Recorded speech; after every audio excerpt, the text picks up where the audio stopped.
Good morning, Carol. Good morning, Maurice. How you doing? I'm doing well. How are you? Hanging tough, hanging tough. All right. But shoulders healing? Shoulders healing. You still Still got wearing? still have the, Oh yeah, there it is. yeah, still got it on. So what did the doctor say last week? 5 more weeks of the Oh, sign wow. and should be completely done and all healed up by July.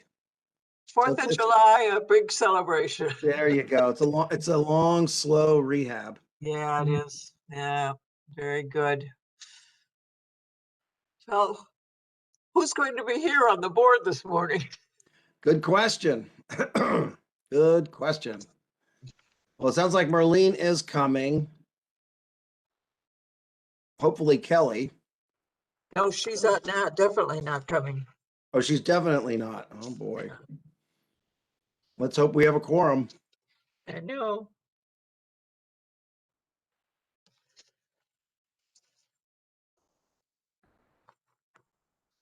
Did you get your shot yet? Oh, I've had all my shots. Yeah, Oh, good. yeah. Yeah, my son is coming in from Dallas Thursday. Nice. Yeah, he's had all of his. I said to him, "Are you going to be able to get back into Texas?" He said, "Mother, Texas is really wide open." Yeah, they don't care down there. They lifted all their mandates. Yeah, I just saw a story this morning on South Padre Island. The spring breakers are showing up en masse, no masks, no social distancing, no nothing down there. So, Florida, in Miami. I guess they arrested 100 already. Yeah. Oh well.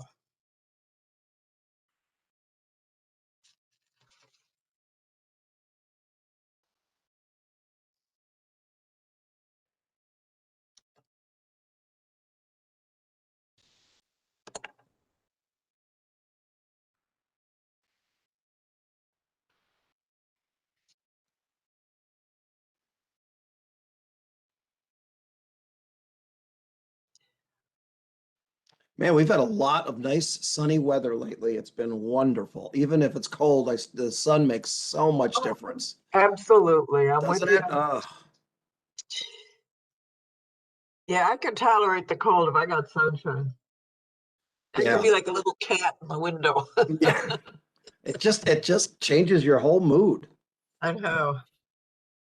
Well, maybe we're gonna have an early spring this year. The temperatures are starting to edge up, so that's good.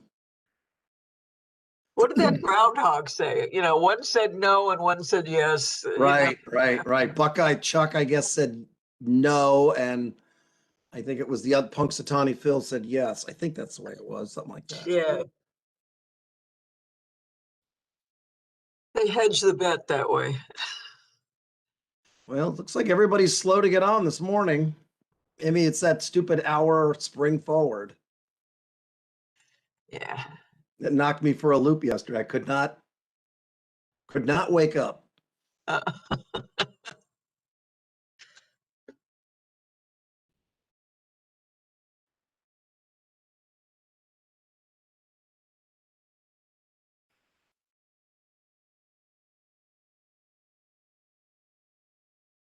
so it's you, me, and the lamppost, huh? I know. I don't know where everybody is. Liz isn't here either.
Maurice, do you know if we have any postponements or withdrawals? I'm not sure. Oh, okay. Do you know if we have anybody besides you and me? It's not looking too good. I just chatted with Liz. She's gonna be on any minute. She's running late, I guess. Just Hello, want to let can you you hear know me? I'm here, Brian Devine. Okay, Brian. All right, we can hear you. Okay. I'll go back to mute. I got Sesame Street in the background here. Oh, okay. Oh, we're not opposed to that. Am I doing my ABCs or 1, 2, 3s? The word of the day is B. So. Okay. Thank you for that update.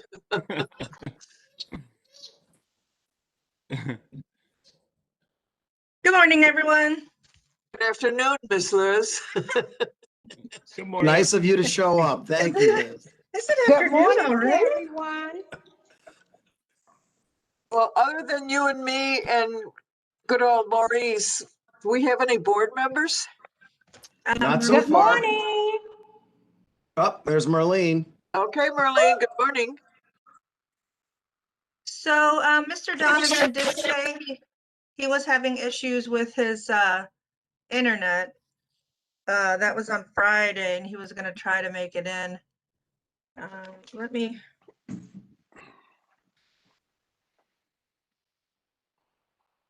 me check my voicemail and see if he contacted me again. And it doesn't look like Alana's gonna make it.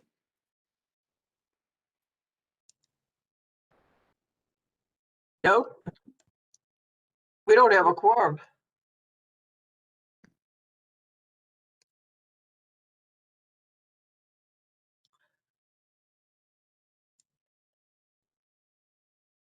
Yeah, it doesn't look like it. It's 9:31. I don't like this. This makes me crazy.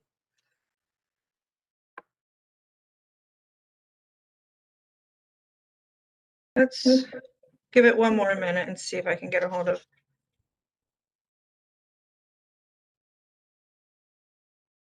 Oh, there's Alana. Oh, good. Excellent. She must be feeling better.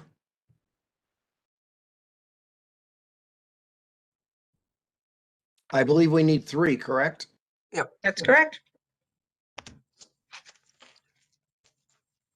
Let's give her a minute to get her audio up.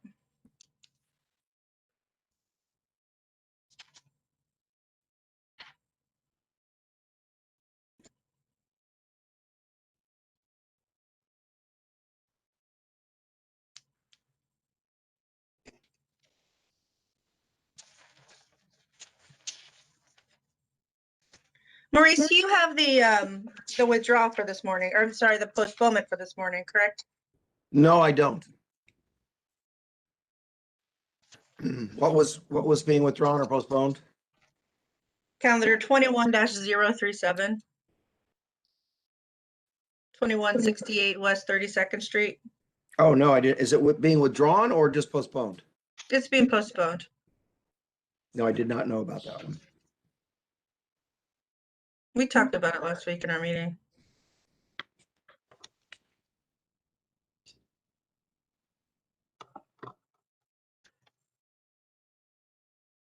Marlene? Good morning. Good morning, Marlene. Would you swear everybody in? Yes, I will, as long as he put it up there, because my brain's just lost. Yeah, Oh, we Maurice. haven't- Yeah, he's very good at We haven't started the meeting yet. Yeah, I know. Good morning, everyone. I'm here. Hi, Alana. Feeling better, Morning. babe? Not really, Oh, but I'm thanks. here. Thank you for doing this, darling. Yeah, I know we're short, so I'm trying to get organized. I'm only 5'2". I'm short. Me too. All right, Madam Chair, you ready to call the meeting to order? I was ready 4 minutes ago. Call meeting of the Board of Zoning Appeals to order on this Monday, March the 15th, Ides of March. Go ahead, Ms. Kukla. Ready for me to call the roll? Do we have our legal representative, Ms. Wagner, on the phone? We Maurice? sure do. All right, I just want to make sure. I So we see have her. no- I haven't heard her yet, but I do see her. Should we have her respond before we go forward? Lori, are you there? You're muted if you are.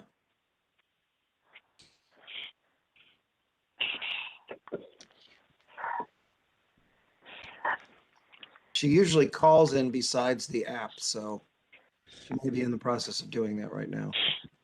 Okay, she usually gives us the legal in writing though, right? So we can, you have that as a slide, correct? Of course. Okay, then Madam Chair, I'll call the roll. We have no Mr. Donovan today.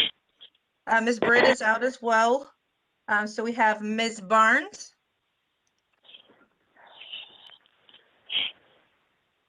Barnes is here. Ms. Faith, Present. Ms. Johnson. Yes, here. Chair, we have a quorum. And then Madam Chair, if I could also, I don't, let you know that there's a postponement this morning that we did not make part of the PowerPoint. Should I go ahead and read that now, or would you like me to read the preamble first? Preamble first. Okay, thank you. My name is Liz Kukla. I'm the Secretary of the Board of Zoning Appeals, and I'm going to read the preamble for us this morning. In compliance with notification requirements of Ohio's open meeting law under COVID-19 emergency declaration, notice of this meeting has been publicly posted. All boards and commissions under the purview of the City Planning Department conducts its meetings according to Robert's Rules of Order. Actions during this meeting will be taken by voice vote. Abstentions from any vote due to a conflict of interest should be stated for the record prior to the taking of any vote. In order to ensure that everyone participating in the meeting have the opportunity to be heard, we ask that you use the raised hand feature before asking a question or making a comment. The raised hand feature can be found in the participants panel on the desktop and mobile version and activated by clicking the hand icon. Please wait for the chair or facilitator to recognize you and be sure to select unmute and announce yourself before you speak. When finished speaking, please lower your hand by clicking on the raise hand icon again and mute your microphone. We will also be utilizing the chat feature to communicate with participants. The chat feature can be activated by clicking the chat button located on the bottom of the WebEx screen. All meeting activity is being recorded via the WebEx platform. These proceedings are also being live streamed via YouTube for public view. We have provided a link to the meeting for those who wish to speak on a particular case via our website and email. We've also received emails from those who have provided written comment on a particular matter. Okay, Madam Chair, and the postponement that I referenced earlier is for calendar number 21-037. And that's regarding 2168 West 32nd Street. Peter Francis is the owner. There was an error in the notice of nonconformance that needs to be corrected and reposted. So we are looking at April 5th as the new date. Without objection, board? With objection. Okay. Without objection. Okay, great.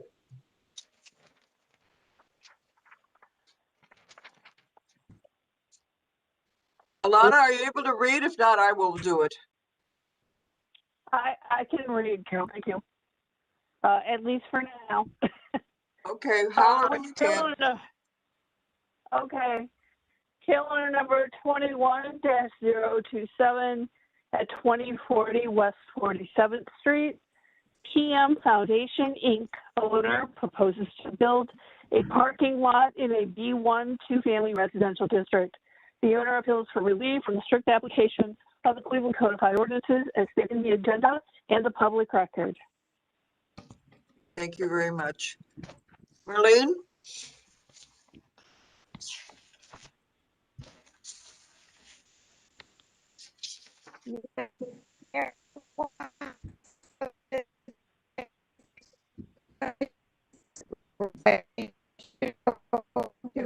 And a reply, I do, with your name. Do you swear or affirm that the testimony you give is the truth and nothing but the truth? Name and I raise do. your right hand. I do. Name. Christine Raymond. I do. Tom Gill, I do. John Haggerty, I do. Thank you. That's it. Okay, I'll take the history of the property, please, Mrs. Kukla. Thank you, Madam Chair. There has been no change in the zoning since 1929. I didn't find any records on this address in our Building and Housing Records Room. There are no variances on file for this address. And in the more recent history, I found that in September of last year, a permit was issued to demolish a two-story single-family dwelling on this address. And that's all that I have, Madam Chair. Thank you very much. Oh, and here's the legal standard. Good morning, Ms. Wagner. If you're on, Lori, you are muted. *6 if you're on the phone. Okay, yes, I'm here. Am I unmuted now? You are. Okay, yeah, sorry, I couldn't, for some reason it wouldn't let me sign in on the phone, but I'm here now. So anyway, Madam Chair, members of the board, appellant is requesting area variances from the off-street parking and screening requirements of the zoning code, as well as permission to construct a parking lot in a residential district. To obtain the area variances, appellant must prove that denying the request will create a practical difficulty not generally shared by other line or buildings in the same district, will deprive the appellant of substantial property rights, and that granting the variances will not be contrary to the purpose and intent of the zoning code. Subsection 34913C provides that the board may permit temporarily or permanently the use of land in a residential district for a parking lot when the best interest of the community will be served, and provided that the lot is to be used only for the parking of passenger automobiles of employees, customers, or guests of the person or firm controlling and operating the lot, who shall be responsible for its maintenance. No charge is to be made for parking on the lot. The lot is not to be used for sales, repair work, or servicing of every kind. Entrance to and exit from the lot are to be located as to do the least harm to the residence district. No advertising sign or material is to be located on the lot. All parking is to be kept back of the setback building line by barrier unless specifically authorized otherwise by the board. The parking lot and that portion of the driveway back of the building line are to be adequately screened from the street and adjoining properties in a residence district by a hedge, sightly fence, or wall not less than 4 foot 6 inches high and not more than 5 feet high, located back of the setback building line. All lighting is to be arranged so there will be no glare that is annoying to the occupants of adjoining property in a residence district, and the surface of the parking lot is to be smoothly graded, hard serviced, and adequately drained, and the building permit number under which the lot is to be established is to be posted. Thank you very much. You're going to be the spokesperson for the PM Foundation. So, Ms. Johnson, this is Tom Gill. I'll say a couple words, and then our architect, Christine Raymond, is here as well, from Casmar Architects, Inc. So we were listed there as PM Foundation. We're better known as Urban Community School. That was our legal name. We've been on this site since 2005. So we're talking about a lot today that is an addition to our expanding campus that's been part of our master plan for some time. The Early Childhood Center that you see in the middle of your screen there in orange will serve about 120 children from 6 weeks until the age of 3 or 4 when they matriculate into our preschool and pre-kindergarten program. And the lot that we're talking about is to the east of that building, and it will also serve eventually 2 additional nonprofits that will be on our campus, Facing History and ourselves, which is part of a national network that trains teachers on how to teach issues of race and justice, and Refugee Response, which helps resettle refugees in the Cleveland area. So that's the overview of who will be served by this parking lot, and I'll let Ms. Raymond talk about the architectural details. Okay. Sure, Madam Chair. So the site plan that you see on the screen here, I You believe, need to state your name, even though he told us who was going to talk. great. Christine Raymond with Casmar Architects. Okay. So the campus plan you see here on the screen has been the master plan vision for the school over the last few years. And it has evolved, and now we have moved into this next phase, which is the southeast portion and the parking lot in question, as Mr. Gill mentioned, to the east of the Early Childhood Center. If you flip to the next slide, that area that we're talking about today is highlighted in red. So we are currently proposing a parking lot of 25 spaces along the east edge of the new Early Childhood Center, and this will be located to the west of future buildings, which Mr. Gill mentioned are going to be for nonprofit organizations that are community partners with the school. This plan that's on your screen now shows this parking lot running along what is currently known as West 48th Place, which is an alley. And the next screen, the next slide, to complete the master plan, the ultimate vision will be to request vacation of 48th Place. And therefore, this parking lot that we're discussing will be, we would like to expand that again to be adjacent to the new Early Childhood Center. So that's the vision.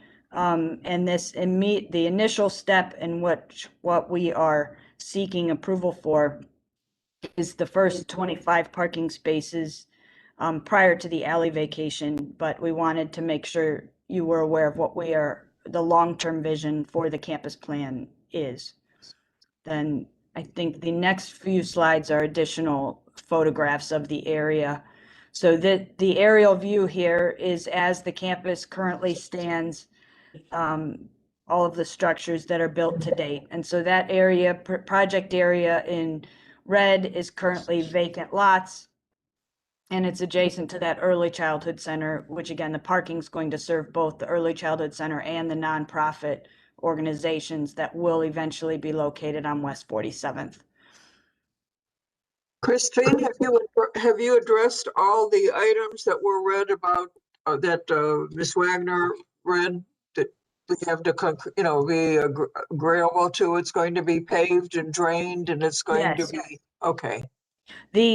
We have submitted construction drawings for the parking lot to the building department, and they aren't all included here in this slide deck, but they do include a storm drainage system. There actually will be an underground storm detention system for the parking lot. It will be paved. It will have handicap accessible parking spaces per code. It will be constructed to all the required standards. We have any landscaping? So there is a landscape plan included, and it contains trees and shrubs and whatnot. Now, yes, there's the landscaping plan, which is for what I'll call that phase 1, because that's where the West 47th Place still exists. Eventually, if we're fortunate enough to get this approved, and then ultimately the school can obtain ownership of the one remaining lot that is on that to the south, and the alley may be vacated, then we can expand the parking lot and include some more tree islands and things at that time. But because of that being the future vision, it's shown as a lawn area between the alley and the parking lot on this plan. Christine and Tom both, are you working with the Councilman McCormick on this? Very closely. Yep. Councilman McCormick is fully aware of our plans, has been since we first presented this master plan, really in 2018. We update him regularly, and he's been supportive of all of our requests up to this point. Okay. Yeah. There was somebody else sworn in, I believe. John Haggerty is on our team as well. He's our Director of Operations here at the school. Okay. Does he have any consummation? John? I have no additional comments other than what's already been presented. Okay, thank you very much. Questions, Alana or Merlene? Madam Chair, to Ms. Kukla, do we have a letter of support from Councilman McCormack on this? No, we do not. Okay. Or How from about the anyone Local else? Development Corporation? I Nothing? haven't seen one either from them. Okay.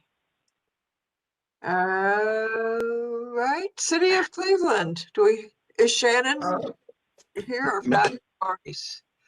No, Shannon's not here. I guess I have a question about the screen. Is there going to be any screening on the eastern side of the parking lot where there are eventually going to be buildings? And I guess what is the timeline for the buildings? So that side of the lot will be completely unscreened for how long, I guess is my question. So we've applied for permits for those northern two structures, and we're waiting for that to go through the process. We would hope to have those complete and open in calendar 21.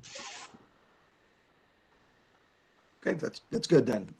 We definitely support this project. Okay, great. That was the only question I had. Thank you very much. I'll entertain a motion. Madam Chair, with the testimony from the appellants and their architect, the support of city planning, this looks like a really good project, an asset certainly to that neighborhood. I move that we go ahead and approve. I would like to see letters of support from the CDC and the councilman, however. Is there any further discussion on that? We are glad to request those. Yeah, I have to be honest, I've lost track of which specific project we've received letters from in terms of the councilman and actually OCI as well, but we are glad to get specific letters for this specific That would project. be great, Tom. We can furnish those today. We do have letters of support for all the projects we're working on right now from the councilman. It's not explicitly addressed to the Board of Zoning Appeals, but we can get you that immediately. Thank you, John. Right. You're welcome. If you could get those to Ms. Kukla, we'd appreciate it, just so they're in the record. With course. that, Madam Chair, I think we can go ahead and approve this. I'll second that motion. Call the roll. Thank you, Madam Chair. Ms. Barnes? Yes, Ms. Barnes, yes. Thank you. Ms. Faith?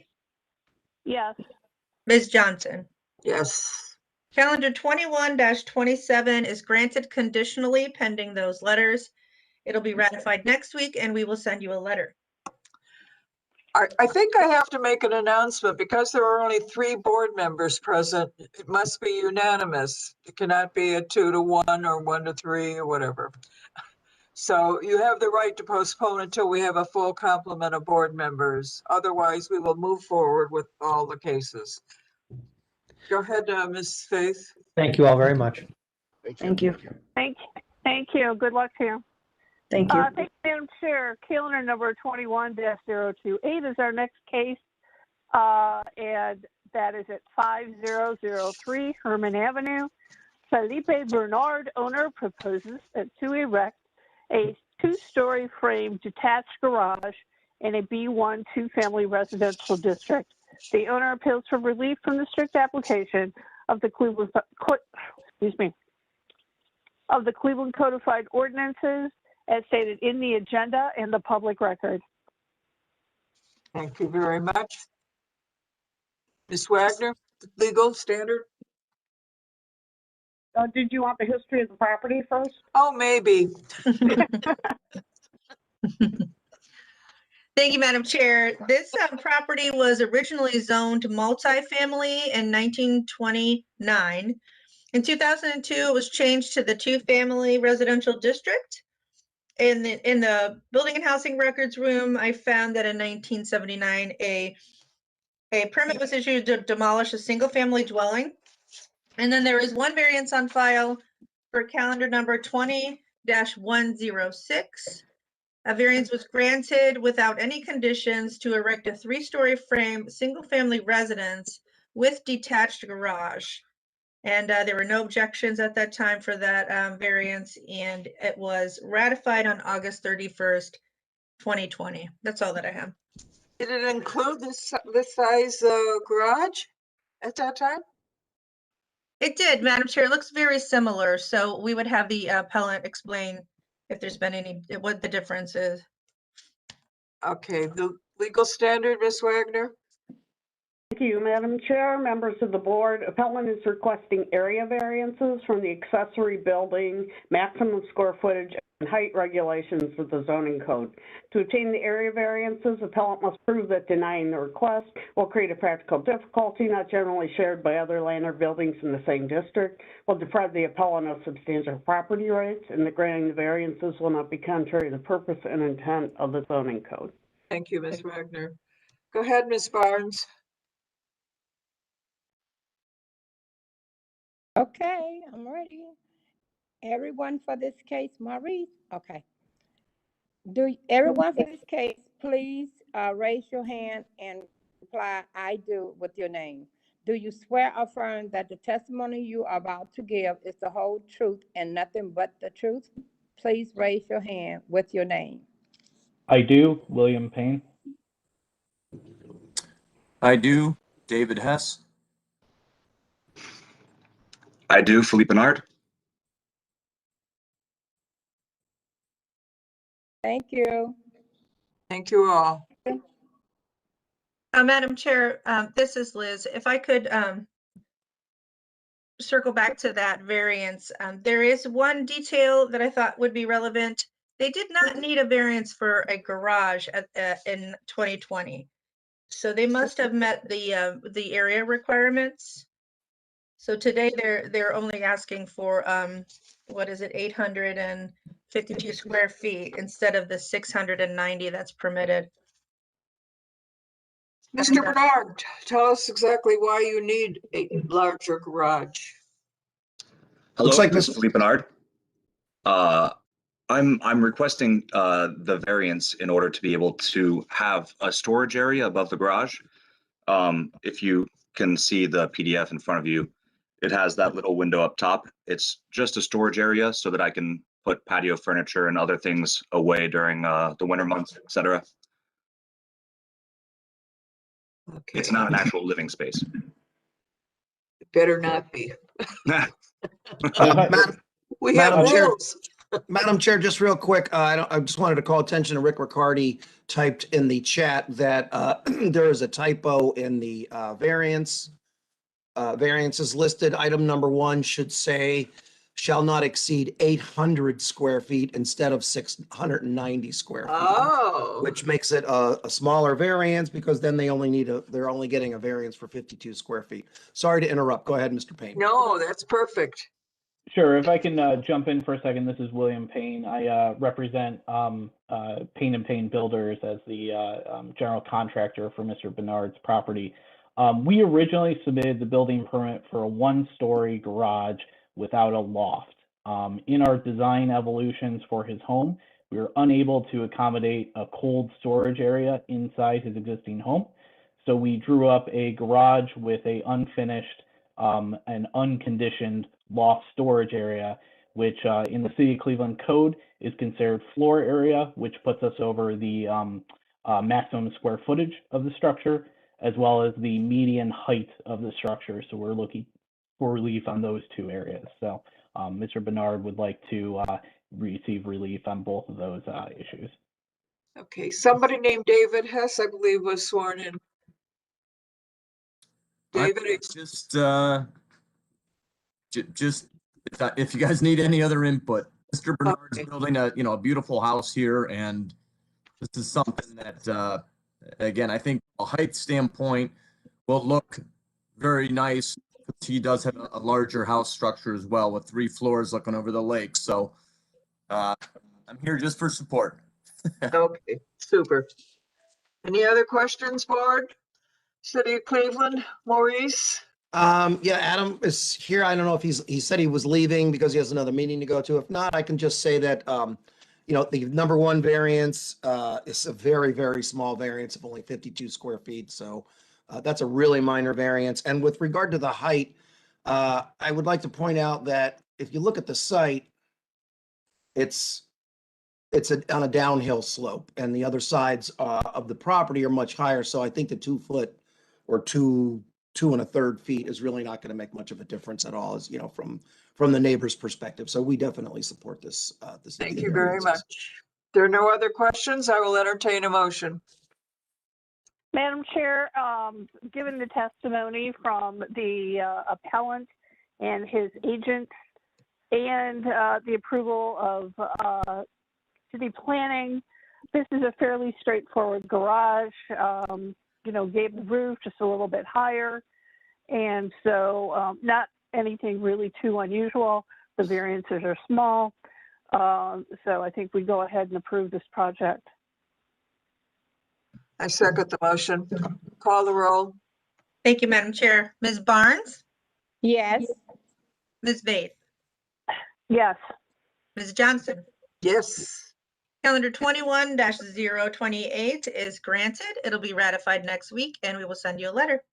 Thank you very much. Thank you all. Thank you. Good you. luck. Go ahead, Ms. Faith. Thank you. Moving right along to calendar number 21-029. Madam Chair, before we just in the record, do we need to make another announcement to the folks for this case about the board being only 3 members? Well, that statement holds for the whole day today. So, Okay, I just want to make sure everyone was aware. okay. Okay, thanks. Sorry. So back to calendar number 21-029 at 603 Herschel Court.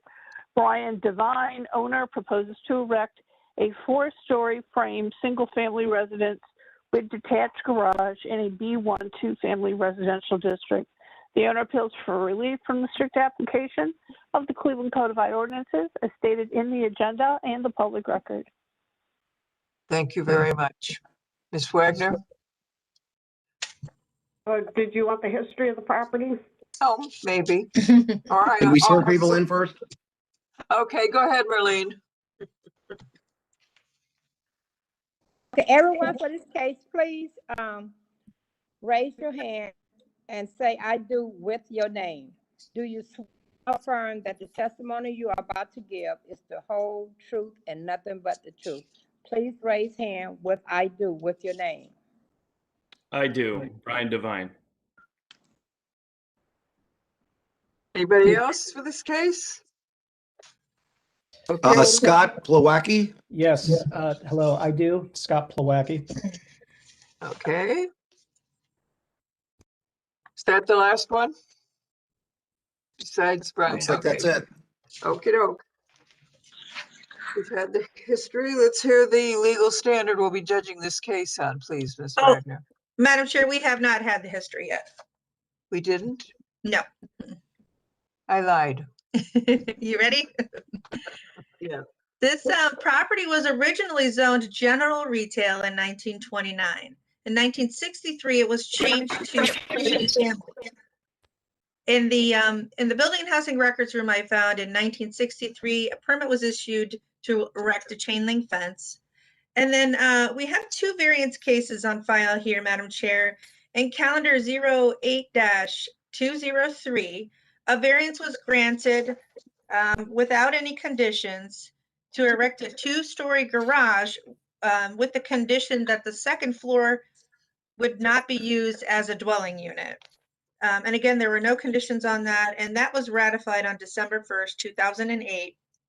And then also, Madam Chair, there was a variance request made in calendar 19-62, and that was, the hearing date on that was July 29th of 2019. It was a similar request. It was an application to construct a 3.5-story building with 1,554 square feet. Well, I'm sorry, to construct a 3.5-story, 1,554 square foot addition on a 3,220 square foot lot. This variance, Madam Chair, however, was withdrawn. So we have no action on that. That's all that I have. Thank you very much. The legal standard will be judging the case on, please, Ms. Wagner. Thank you, Madam Chair, members of the board. Appellant is requesting area variances from the maximum gross floor area, side yard, maximum height, and rear yard regulations of the zoning code. To obtain the area variances, appellant must prove that denying the request will create a practical difficulty not generally shared by other land or buildings in the same district, will deprive the appellant of substantial property rights, and the granting the variances will not be contrary to the purpose and intent of the zoning code. Thank you very much, Ms. Wagner. Brian, are you here to ask for forgiveness? This looks like it's there already. I am here to ask for forgiveness and also You should have explain come before kind of, Christmas when I was willing to do that. history. Pardon? I said you should have come before Christmas when we were more amenable to that. Oh, I did. I did. And I actually started this in 2018 with intent to fully work with the city on this. So what I'm looking at, is that your two-story garage? It looks like there is a residence above it. That is my two-story garage, yes. Somebody living above it? No. Why are the two windows there? The windows are there, I mean, just for light and Well, what are you doing up there? design. I don't know. So essentially the the property itself next to it that I was building, it's for my children and for my family. And that's why it's the size it is. And I mean, I basically have put my entire life savings into this property and have been here for 20 years. I'm not asking for tax abatement. I'm not asking for anything other than it was on the current footprint of the pre-existing home. And I kept to that footprint. But really, since I've lived here for 20 years, I've had 3 children, and my dream was to give them their own bedrooms, and I work for the city as well as a firefighter in Glenville, and want to stay in the city. My kids go to school on West 32nd in Franklin at Near West Intergenerational School, and I want to be a part of the community and be able to have my children here. And this home allowed me that without having to move out. So essentially this property has been my baby for 20 years, and I love improving it and making it better. When I first moved, it was not drug activity in the corner. Family, my parents thought I was absolutely crazy. But I've done nothing but continue to improve it. I have a good relationship with all my neighbors. I've seen so many people come and go. I've seen everyone around me get the tax abatement. And I've just wanted to build what they were building around me and be able to live there and with my family. Okay, somebody named Scott was sworn in. Scott? Yeah, hello. I'm Scott Plawacki, and I'm the neighbor adjacent to Brian Devine. So in the photo that you saw on the first slide, my house is to the right, and you see my garage there. I just wanted to come to this meeting for a couple of reasons. Right, so I'm on the right-hand side there. Okay. So I was in attendance at our block club meeting in July 2019 when Brian came, and there were 2 variances. I have it as 355.04A1 and 357.09B2B.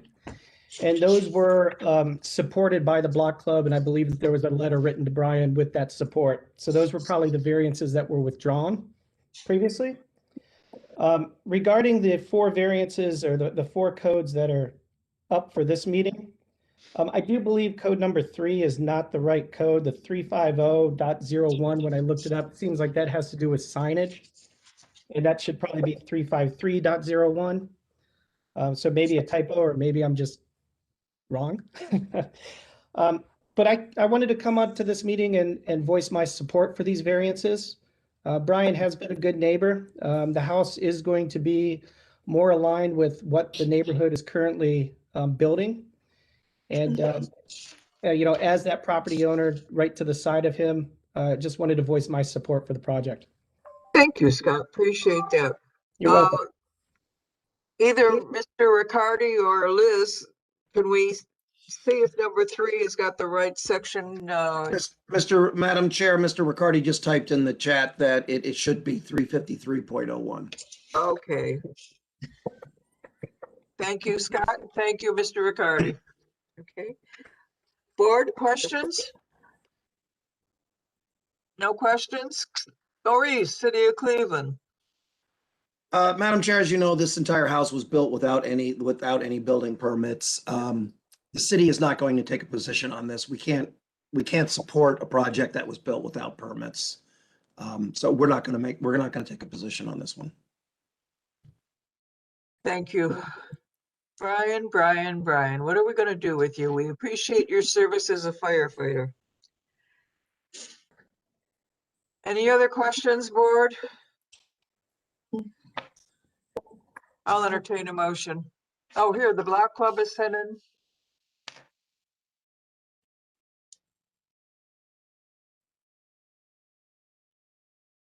Okay. The block club supports it. Have we heard from the councilman? No. Okay.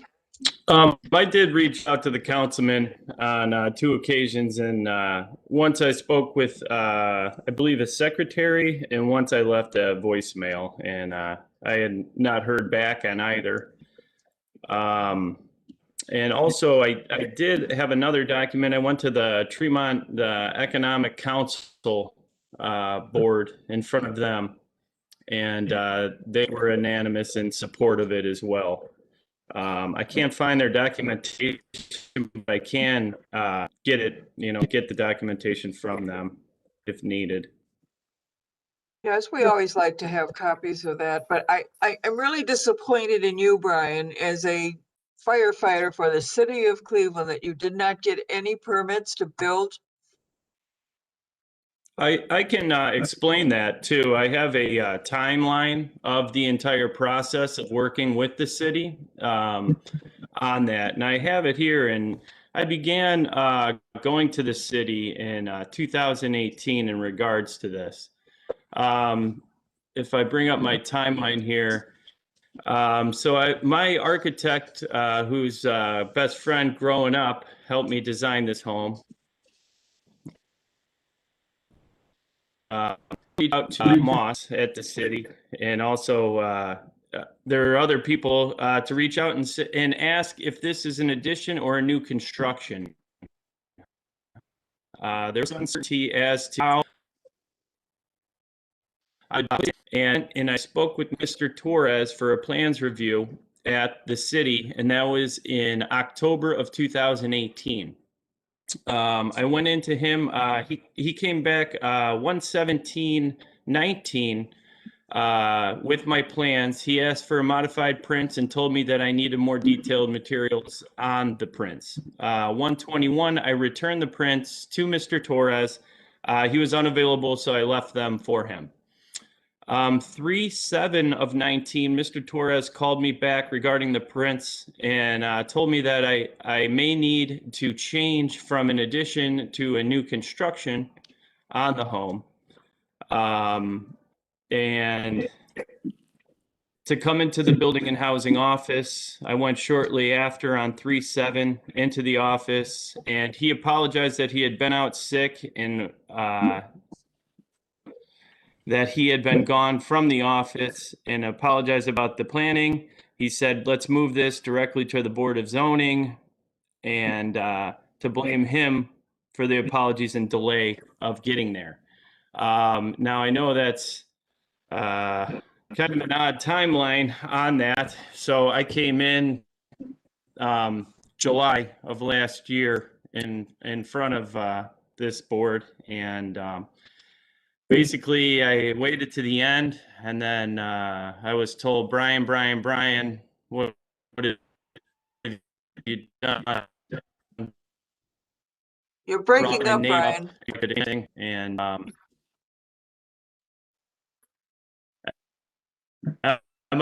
I? I was able to, I said to the line, I bought the transcript and own it, but I believe I tried to work with the city on this, and I didn't want to do anything incorrectly. This is a place my family's going to reside. I want it to be correct. I want it to be proper. I don't want it to be dangerous in any way that would, be dangerous for my family. So I've taken pride in building it. I'm building it myself. This isn't a builder. This isn't a large builder pumping this out. This is me hammering nails in the entire home from the beginning to the end. And I have my entire life savings in this home. It was sink or swim. There was no options for me on this. And I believe with my documentation, I have reached out and I have really tried to get this properly handled.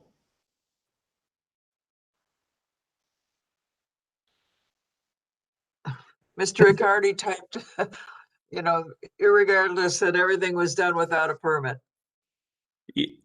Correct. And that's why I'm here. Which means I'm worried about the wiring. I'm worried about the plumbing and all, and the HVAC, whatever. It's, for me to say yes, I have second thoughts about this, Brian. As much as I admire you, the fact that you did this on your own, that you work for the city, that somehow this got through, and I would be terribly, if anything ever happened to this house, these children, yourself, your wife, anybody there, because we okayed it without any permit whatsoever,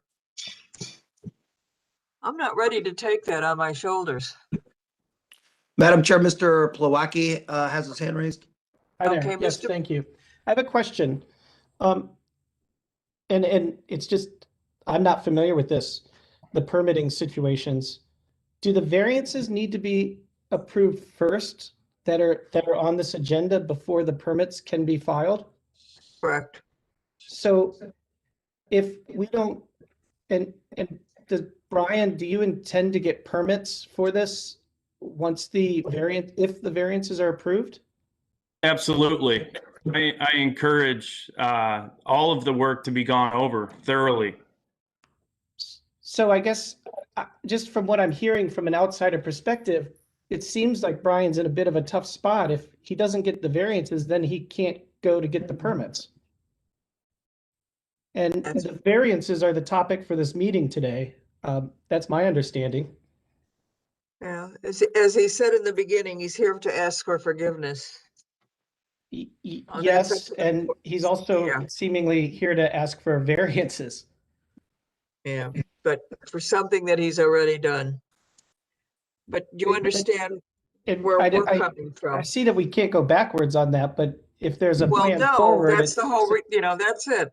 That's why they do it. And then they come back and ask us for forgiveness when they want to make it all legal and wonderful. Board, I'd like to hear from my board members. Marlene or Miss Faith? Any comments? Madam Chair, I think as Mr. Devine mentioned, we heard this case back in July of last year. And it seemed to me that my reaction today is pretty much the same as it was then. He moved forward thinking he was doing a remodel when in fact it was really more of a rebuild. And you know, I'm sympathetic to the fact that he has invested all of his money and I'm sure hundreds of hours of sweat equity, but it remains that the project moved forward without any, you know, permits, without any partnership with the city on this. So I'm kind of torn about what to do, frankly, because, you know, he's invested time and money, but, you know, clearly tried to do it without the involvement of the city early on. So, so here we are today with a fully constructed house and, you know, sitting before us as to what to do on it. I'd like to hear a little bit more from city planning or the building and housing department if possible. You know, if they have any further input.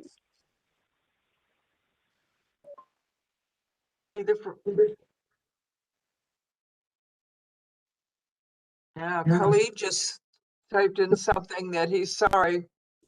I'm, No permits. I don't believe HDRS has reviewed this project. I'm checking with Matt Moss right now, the neighborhood planner for the area. Okay. Hi, so I didn't swear in on this one. Do I need to swear in? Yes, yes, Khalid. Verlaine, please swear in Khalid. Yes. Hold on, Merlene, I'll get you the script. Okay, there you are. I do, Khalid Hawthorne. Okay, your comments, Khalid? Yeah, so I think it's an echo. We have too many microphones open, I think. We're getting a lot of feedback.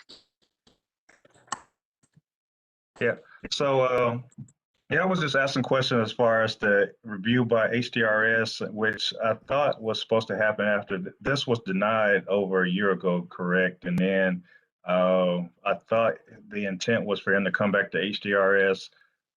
They would work through any changes they wanted to make as far as windows and things of that nature to the property. And from building housing perspective, I was thinking that if you typically when there's construction without a permit, there's fines associated with that.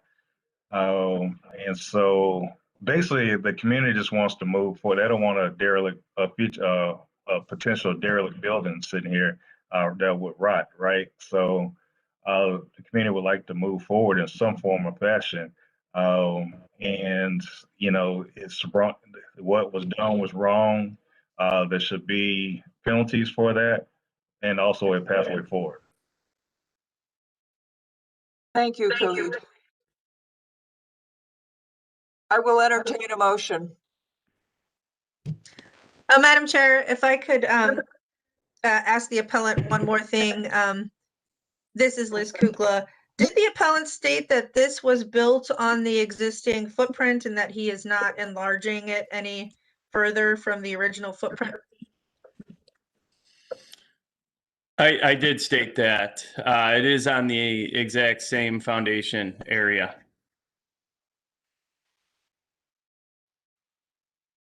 Okay, thanks. Okay. You're welcome. Alana, would you like to make a motion, please?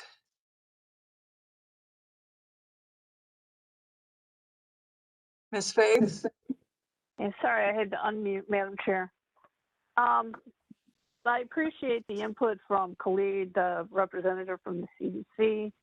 Does city planning have anything further to say on this before we move forward? No, he can't. Yeah.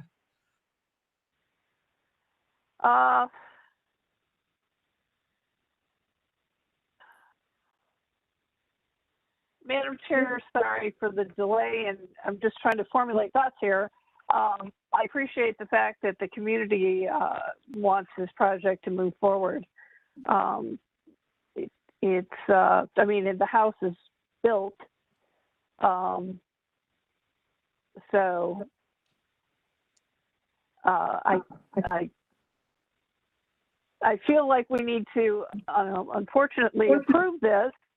And I say unfortunately because we haven't had any it was done without due process early on. I guess the redeeming fact is the house only occupies what was the pre-existing footprint. So that said, I feel like we need to move forward with this as the CDC mentioned and go ahead and approve this so he can pull the necessary permits. Thanks, Ms. Faith. I'll second that motion. Liz, call the roll. Thank you, Madam Chair. Ms. Barnes? Barnes, yes. Ms. Faith? Yes. Ms. Johnson? Yes. Thank you. Calendar 21-029 is granted. It'll be ratified next week and we will send you a letter. Thank you. You're welcome, Brian. Okay, calendar 21-030 at 1866 East 93rd Street. Go ahead, Ms. Faith. Thank you, Madam Chair. Calendar number 21-030 at 1866 East 93rd Street.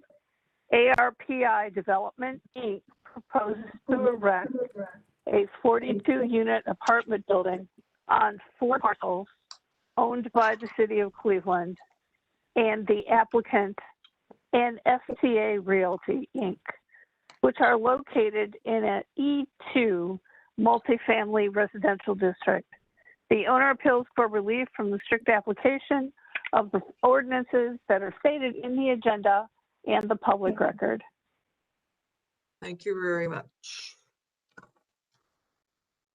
Marlene, you want to swear everybody in?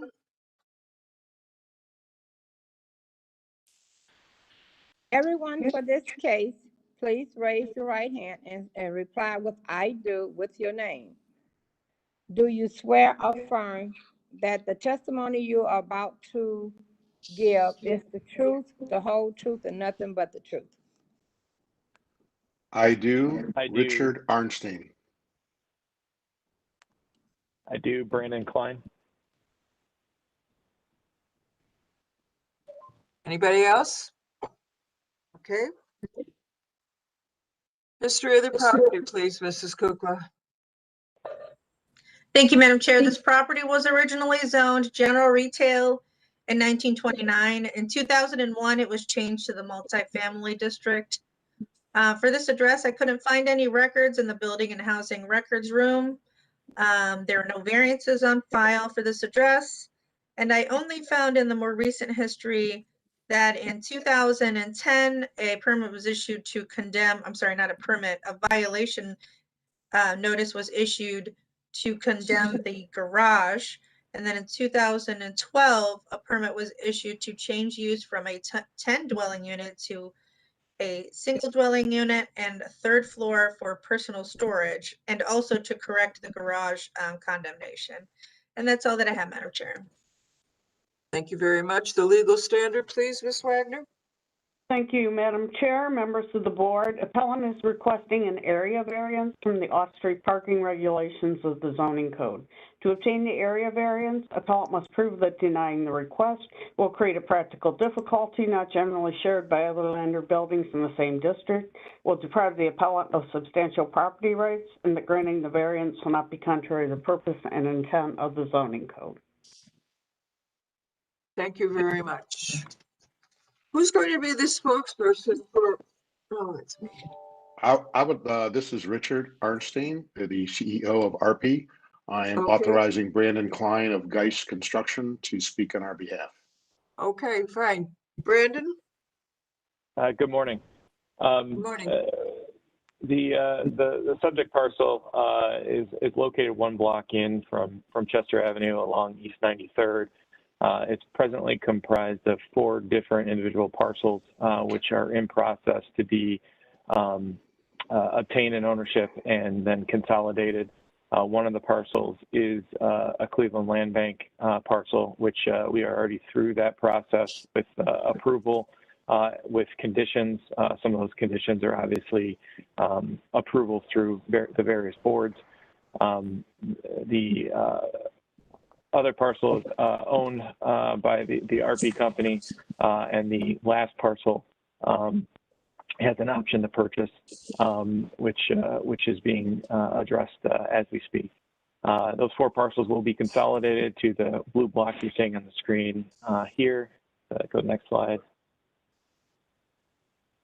Here's some context of the site. Again, one street or a block in from East 93rd, or I'm sorry, from Chester Avenue. Next slide. Some of the housing and nearby multifamily projects in the area. Next slide. There's a site plan of the proposed project. Again, it's a 4-story structure, 42 units. The proposal has 28 parking spaces in the rear of the site. I should note that we have a letter of support from Councilman Jones, in addition to support from Cleveland City Planning for the project. And we're asking for a variance to reduce the parking count from the 1 per 1 unit request to a 1 per 2/3 parking space per unit request due to the site constraints and size of the parcel.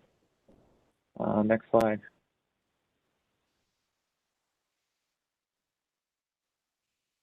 There is additional site and opportunity to the rear of the site, which would be hopeful for a phase 2 expansion of the initial. Next slide. Next slide.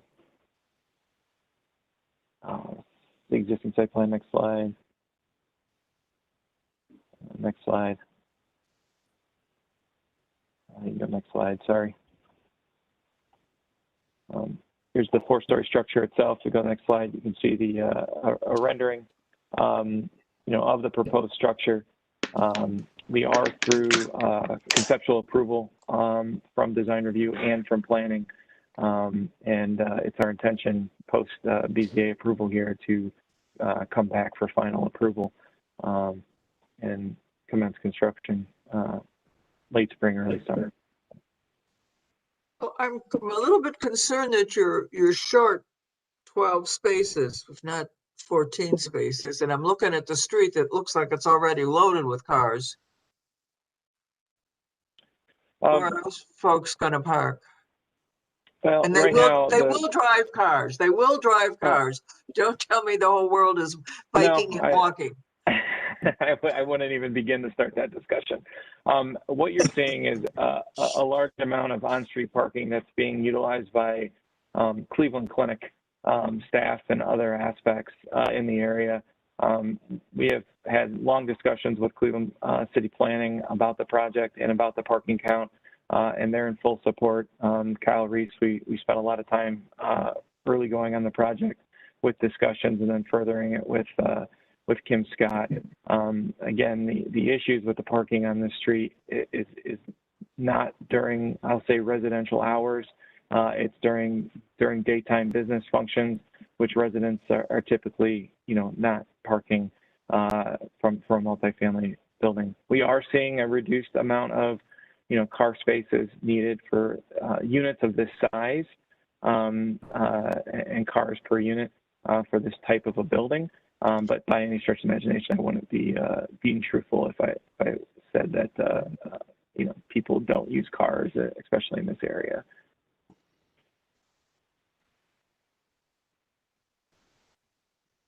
Oh,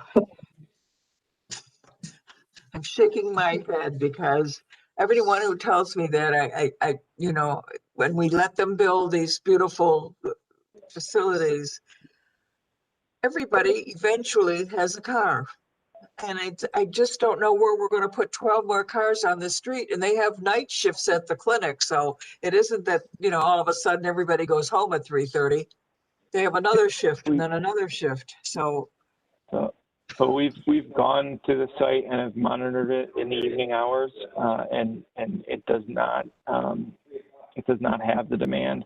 Also, I want to convey the images that you're seeing here are Google Street View of the area, but prior to some of the garages that were built in the area to support and sustain additional clinic aspects. So again, probably not the best way to convey the discussion, but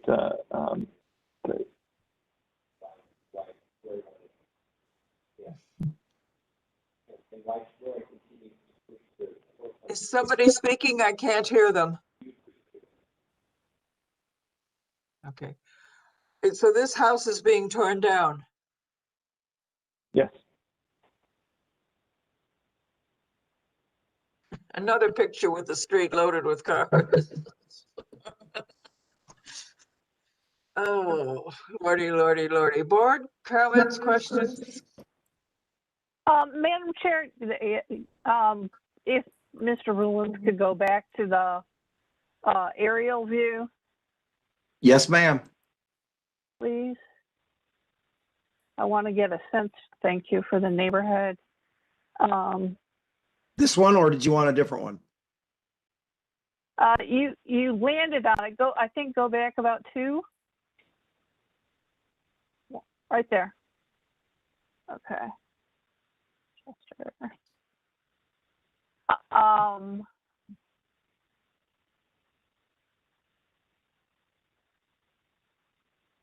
What CDC does this fall into?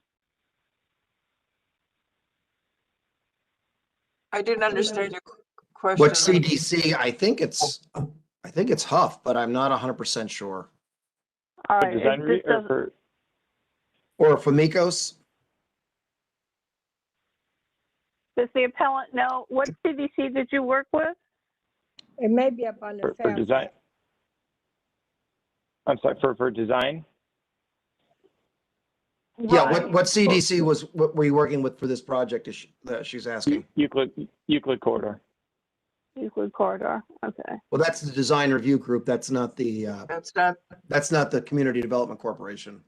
I'm It sorry. was I think through- it's Famicos, yeah. but I'm not sure. It is true. It was through. Yeah, I apologize. It was through for Mecos. And I'm Madam Chair, I'm pretty sure Famicos is 100% support of this project. Yes, we have support from CDC. We have support from the councilman, and there's a large amount of land bank parcels to the left of the site. If you're looking at this aerial, as we talk about, and as we highlighted, it's our hope and intention to have a phase 2 expansion. But there's a project that was presently slated for that area that I don't know if it is moving forward or not. That is holding up the potential for this being a larger project, but would allow for additional parking. Madam Chair, I might as well just go ahead and state that the City Planning Commission definitely gave them conditional schematic approval in December of last year. And the only issue was a color issue, which obviously is irrelevant here to us. And City Planning, the neighborhood planner definitely are 100% support of this project. And I just put a PS on that. When they get to the second phase, I hope there is enough parking, if not more so, parking, so that maybe some of the overflow from this project can utilize some of their parking. Well, the other phase 2 is not nearly as constrained property-wise as this project is. So we're hoping that would be the case. Okay, great. Madam Chair, to the appellant, could you tell us what your target market is, what the rents are going to be, who exactly is going to be living as you envision it in this facility, this complex?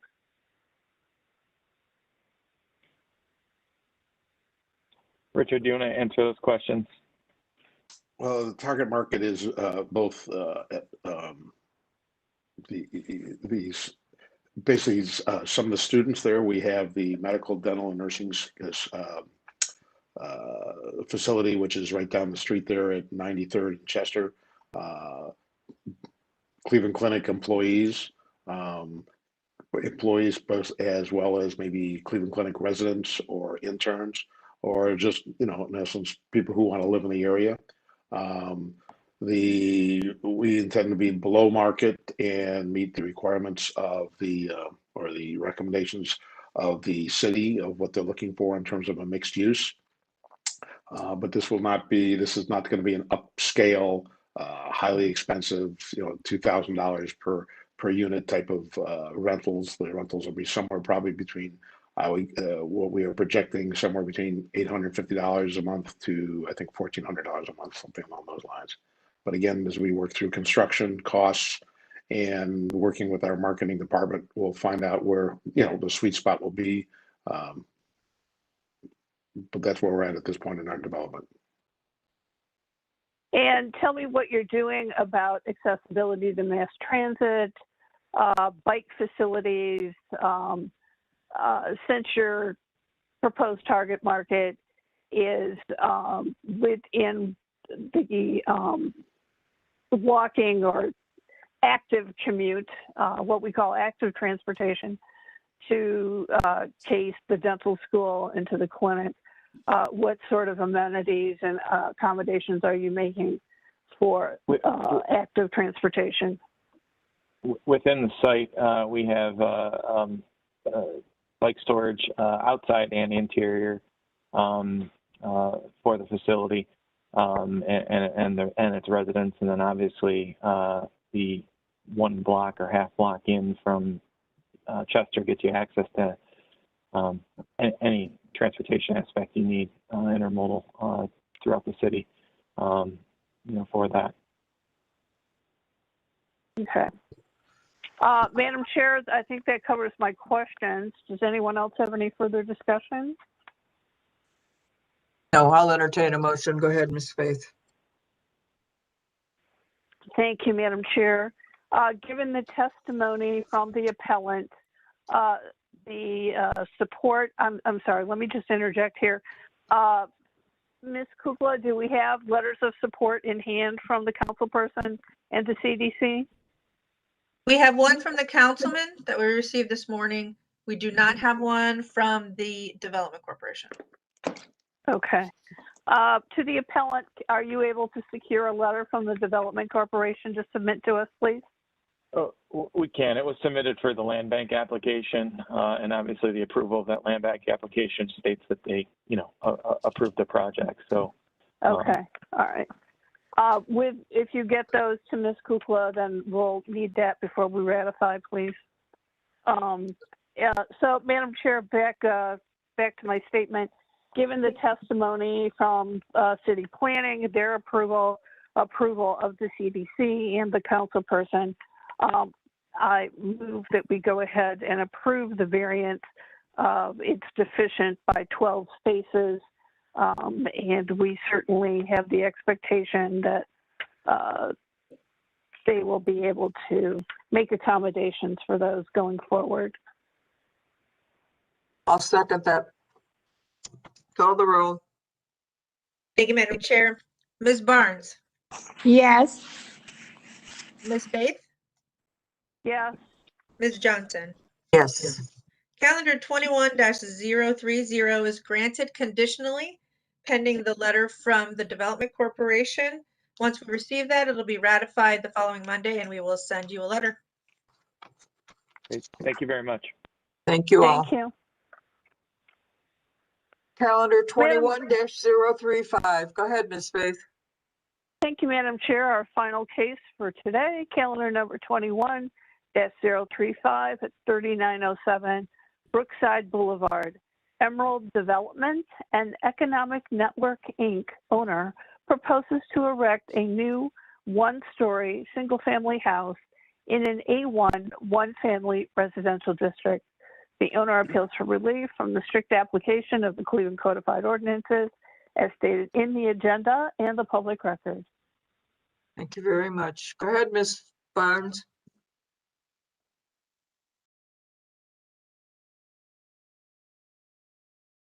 Here. Everyone for this case, please raise your hand. Say I do with your name, please. Do you swear or affirm that the testimony you are about to give is the whole truth and nothing but the truth? Please raise your hand. Say I do with your name. I do, Ethan Rothermel. I do, Richard Carr. Anyone else? Okay. Moving right along, we'll have the history of the property. Thank you, Madam Chair. There's been no change in the zoning since 1929. Nothing of note in the Building and Housing Record Room. There's nothing on file here at the Board of Zoning Appeals. I did find that in April of last year, a permit was issued to demolish a 1.5-story single-family house and garage to correct condemnation. And that's all that I have, Madam Chair. The legal standard. Thank you, Ms. Wagner. Thank you, Madam Chair, members of the board. Appellant is requesting area variances from the front yard setback and side yard regulations of the zoning code. To obtain the area variances, appellant must prove that denying the request will create a practical difficulty not generally shared by other land or buildings in the same district, will deprive the appellant of substantial property rights, and that granting the variances will not be contrary to the purpose and intent of the zoning code. And please note that section 32904C may limit the board's ability to grant the requested front yard setback variance. Thank you. Who's going to be the spokesperson for Emerald Development? That would be me, Madam Chair, members of the board. Thank you so much. My name is Richard Carr. I'm the Director of Real Estate Development and Construction for Emerald Development Economic Network, NEAT, Inc. A little bit about us. We're a contract agency of the Adams Board of Cuyahoga County. We're an affordable housing developer. We have about 100 properties scattered throughout Cuyahoga County. The majority of those housing units reside in the city of Cleveland. This particular house we lost a couple of years ago in a fire. We demolished the building in an effort to maintain safety in the neighborhood, and we endeavored to reconstruct a house back on this property to house a family that's either homeless or experiencing homelessness with a house that features mobility impairments. We're asking the city for relief of the zoning board based upon the geometry of the lot. The lot is a little confining because of its pie shape. And so therefore, I'd like to turn this presentation over to our architect, Ethan, who can explain a little bit more about what we're advocating for. Thank you, Richard. Go ahead, Ethan. Thank you, Madam Chair. Hi, Ethan Rothermel with Architecture Office. Thank you, Richard. Like Richard had stated, this property is a pie shape on an interior radius of the street. So with the setbacks, it creates a very difficult situation to create a single family, accessible residence on the lot. This current image is a altered site plan.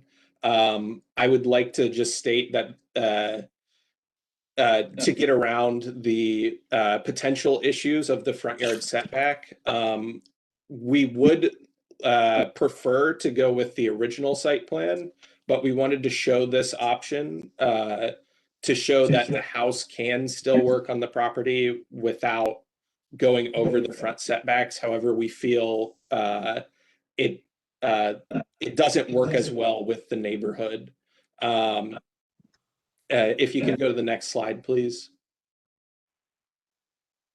So here are a couple renderings. These are showing the existing or our original site layout.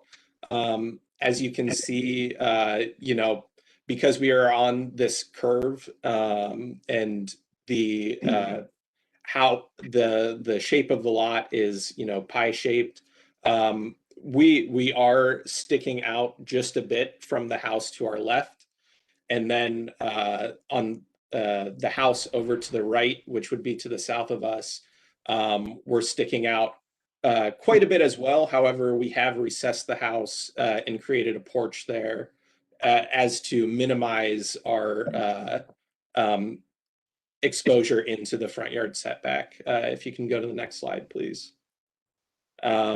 And these are just, the next couple slides are just more renderings. If you can keep, just kind of flip through these.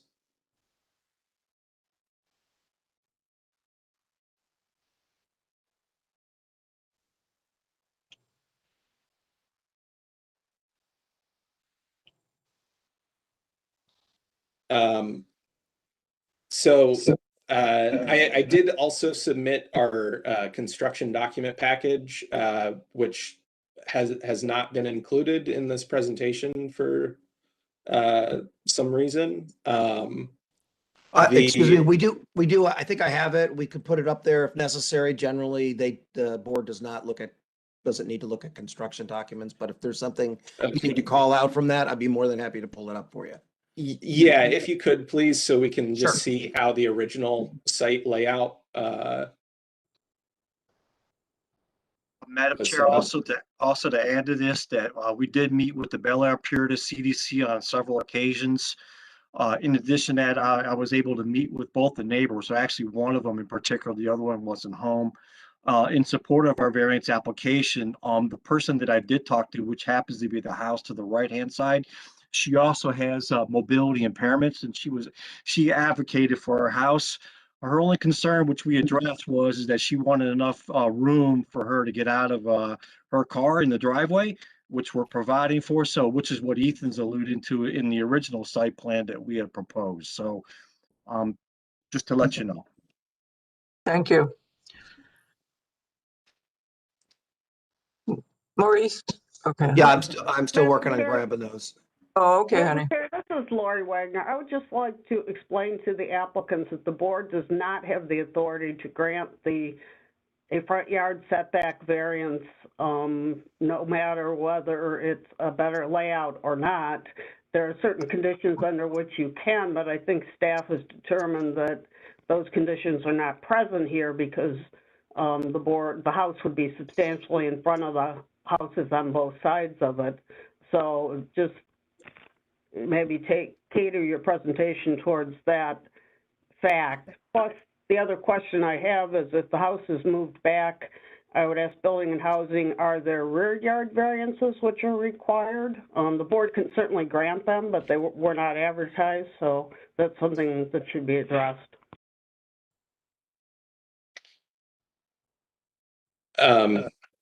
Okay, sorry, go ahead. No, you go ahead. Okay. Yeah, I would like to argue that the site does restrict us quite a bit in creating that, adhering to that front yard setback. If we can meet somewhere in the middle, I think that would be beneficial to us. If we could maybe align the house with our house to the north. This original layout is showing it 3 feet in front of this house to the north, and then to the south, because it is on that radius, it's hard to, measure that and align to it, and as well as our house form tries to follow the curve of the existing street. Our other concern was, as Richard brought up, the property owner to the south of us, their driveway is right on the property line. So the closer we bring the house to the property line, the harder it is for that neighbor to get out of their car. Like Richard had stated, they do have some mobility impairments. And with the new layout, we would only be a foot off the property line, which would cause hardship on that property owner there, which is why we would prefer to keep the house further up and away from the south property line. Madam Chair, Maurice Rowland, City Planning. City Planning supports this project 100%. We think it's a good project. But our hands are absolutely tied, as you know, with the code, with the front yard variances. I mean, I would love to say, yes, we could meet halfway with this. I actually prefer the original site plan to the revised one, but we've looked at this. As you know, there are only a couple of situations where the board can grant these variances. One of them would be if other houses on the street are in front of what the front yard setback is supposed to be, they could get a variance. If the lot is narrower or shallower than the other lots, again, we looked at that. Both the lots of the north and south are pie-shaped and very, very confining spaces. So again, we are in support of this project, but as you know, the board simply can't grant the variance to a front yard setback in this case. Yeah, so we have to go with that second plan. Yeah, well, yeah, it was what's originally presented to us here. Whoops, I just closed it. Hold on a second.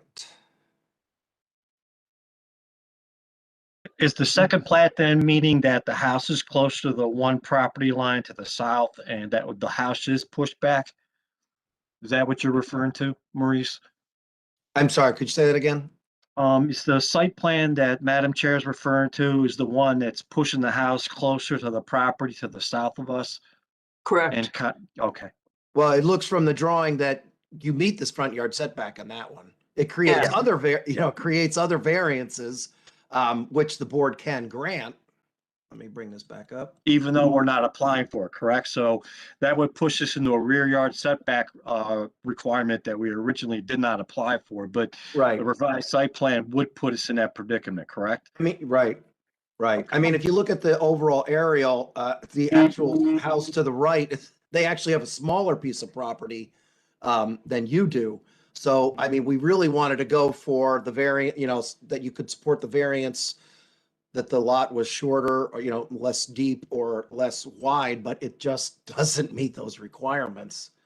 But once again, this is Lori Wagner, and if this is going to need to be re-advertised with the new variances,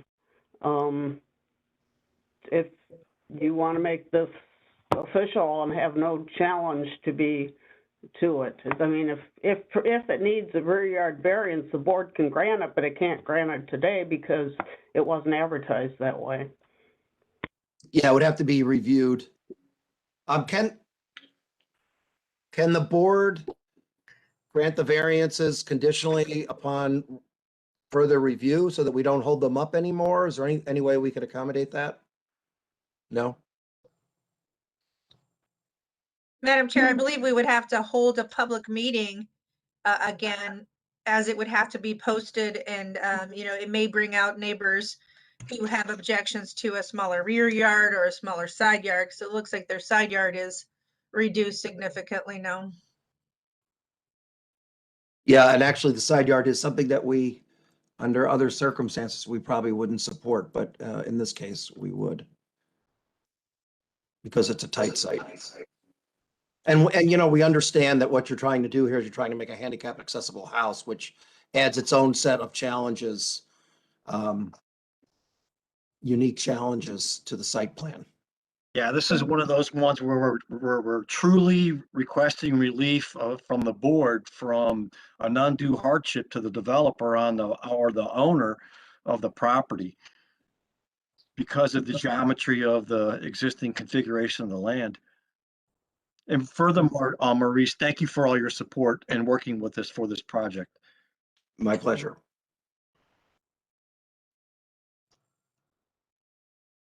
I feel bad because I can't do anything else.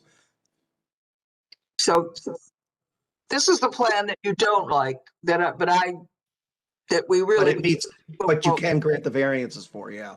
Right. Although we can't, I guess from what they're saying, you can't actually approve it today. I mean, you could approve it, say that you give support of it, but it still has to be re-advertised and they'd probably have to come back, correct, Ms. Kukla and Ms. Wagner? Unfortunately, that is correct.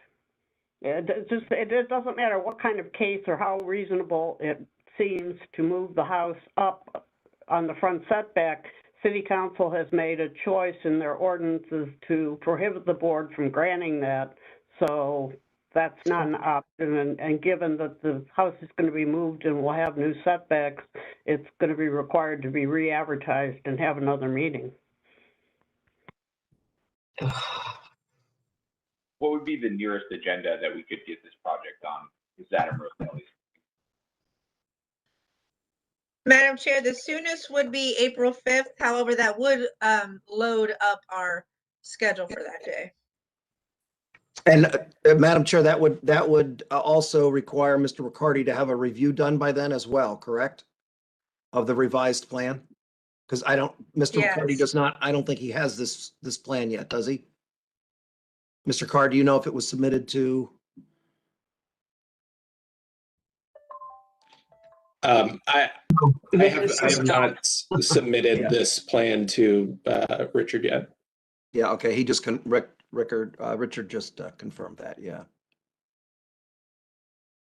Although we're, at the end of the day, Maurice, really all we want to do is we want to build our house back that we lost. We desperately need the housing and whatever we have to do to get the structure to conform and to the greatest extent that we can, and with little relief from the board that we can, would be our goal. So Rick, is April 5th okay for you as far as being able to review these? And he says yes, so we're good. So Madam Chair, if I could jump in here, we sent out the notices this week for April 5th. So we would need to have that review by Wednesday.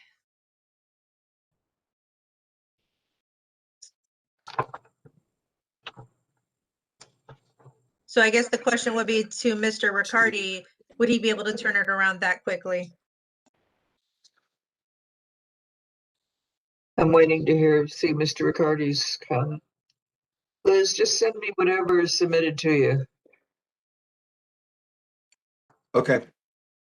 Will do. Okay, so let's put it on the 5th. We've already heard it, basically. We just have to move it through the system. Okay. Okay, without objection, board? April 5th. Without objection. Without from Ms. objection. Barnes. Okay, great. Thank you, Thank you, my Madam chair. Chair and the board. Thank you. Yeah, thank you. Thank you all. Thank you. All right, Board of Zoning Appeals, old business. 1 through 5 and 10 through 13. Without objection. Without objection. Thank you. And John Monroe, there's no second postponed. Oh, he's pulling off of the 5th. Oh, yes, that is correct. Oh, that'll help us a little bit, yeah. I mean, if you grant the postponement today. Yeah, we just said, all said, without objection. Without objection, yeah. So what date do you want to give Mr. Monroe? Should we push it? Let's push it to the end of April, April 26th. That's fine. Okay. Hey, don't my kitchen look better? Without objection, board, April 25th. That's lovely. Thank you. Thank you all. Oh, Madam Chair, if I could have, Lori, can we have a conversation with the board about scheduling?